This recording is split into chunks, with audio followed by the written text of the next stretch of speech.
वाढणार हाते लंका. कारण का ही लंका वाढणार जाते ही लक्षात ठेव. कारण एक दृष्टांत देतो विषयाला पूर्ण लगेच. कारण ज्या वेळेस हो कारण श्रीमंत राजा होऊन गेला. कारण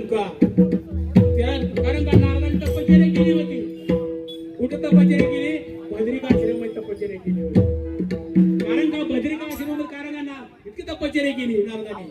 हो कारण का भगवंताचं नाम घेतलं. श्रीराम जय राम जय राम.